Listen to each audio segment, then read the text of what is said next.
Another day, going for another dollar. Another dollar.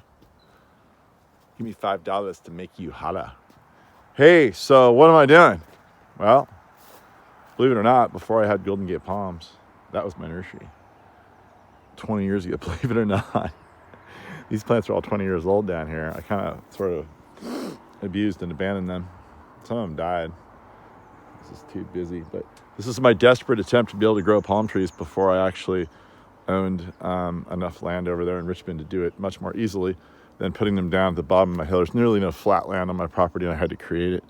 It's like a little fire road down there, and it was wide enough to grow some palms on, but you have to haul the palms all the way up the mountain to the top where you can take them out. And yeah, I sold some. It worked out for a while, but then when I got Golden Gate Palms and you could drive your crane truck right up to every single tree, that made it infinitely easier. So anyway, I'm rescuing all my trees down here.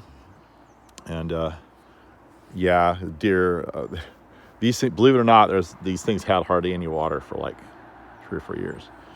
But that's how hardy they are and tough. Brahia armata right there. So things of note right now, we got our big rains, but you can see, take a look at the forest. Those are all evergreen trees, and there's very little foliage on them. Thank goodness we got this massive soaking rain. Otherwise, I think there'd be a lot of trees. Oh, look at Sam's oak tree. Jeez, my buddy Sam, that guy's a ripping surfer right there. Problem with Sam, if you go to his house when he's had a little wine, he's a big MMA guy.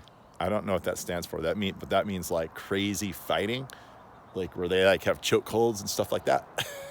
And I went over there once. He was all amped up. I had to borrow his surfboard or his surfboard bag or something like that. He's got like 20 surfboards in his garage. I have like 3 or 4. Anyway, but I got over there and he was all amped up. He was watching MMA or wrestling or whatever, where all moves are legal. And Sam,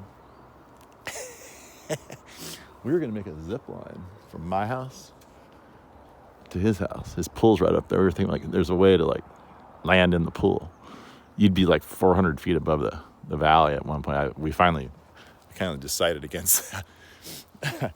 I put my kids up doing this risk as it is with things I set up.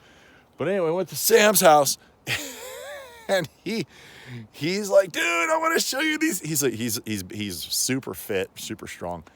And he does, goes and works out with these MMA professional wrestler fighters. And I think he actually he's a lawyer and I think he represents some of them and stuff. So he's really big on that. But he's like, hey, he insisted upon getting me on the ground and getting me in these positions I couldn't get out of. He's smaller than me, but watch out. If you have an MMA friend and they want to like show you some moves, don't let them. He's like, here, let me show you. I'm not going to do it to you. But I want to show you how I can make you pass out in less than like 30 seconds. And I'm like, nah, all right. Anyway, yeah, Sam's oak looks really bad. But look at my oak. It looks even worse. This is a Quercus agrifolia right here. And it's almost totally out of foliage. There's a few green leaves on it, I see. And it's going to be interesting to see what happens to this tree. This is a big old tree right here. It's kind of hidden down here. Nobody ever sees it except me. And I don't know. We'll see. What's interesting is there's seedlings in the ground that only have like a root that's like a foot or 18 inches deep. And they're doing fine. But some of the big old trees just look horrific. There's another Quercus agrifolia there. That tree up at Sam's house, that's framing his house up there to the left of his house.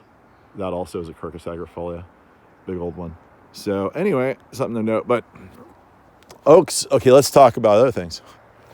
Look at my avocado. Check this out. This is a lamb hoss. And I've been kind of ignoring it. But I need to probably pick this fruit. Right now it's November 7th. And looky. So look what lamb hoss does when it sits on the tree for an extra long amount of time. It turns black. So I'm going to pick one of these, I bet you this fruit is so good right now because it's been on the tree for so long. I think it's lamb. I'm pretty sure this is lamb moss. Yeah, it's a lamb moss. See the shape right there? But of course I haven't really been watering or anything here. So I'm gonna get all this back on drip. The deer destroyed it, so I have to put it all back.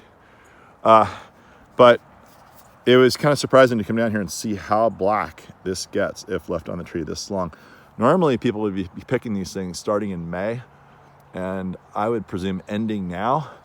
But what I'm gonna do now is I'm gonna have a little experiment to see how long this fruit will hang on the tree. I'm always interested how long the fruit will hang on the tree, because that tells you a lot of things. It tells you, from the time it's ripe to eat, which is May, until whenever it finally drops, that's your pick period.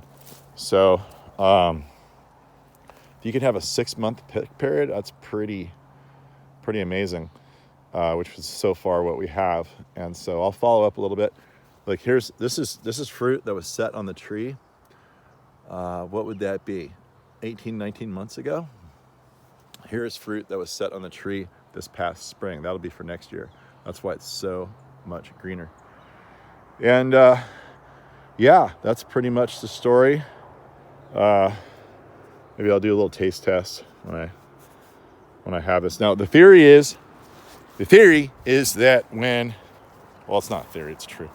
What would you call that? The axiom is such that the longer the avocado sits on the tree, the higher the oil content becomes. And typically higher oil content means richer taste, fatter belly. So this one should be extra rich. It'll be interesting to try it. And I will give you a little video of that when I try this thing, like in a week when it starts to ripen. Back to work.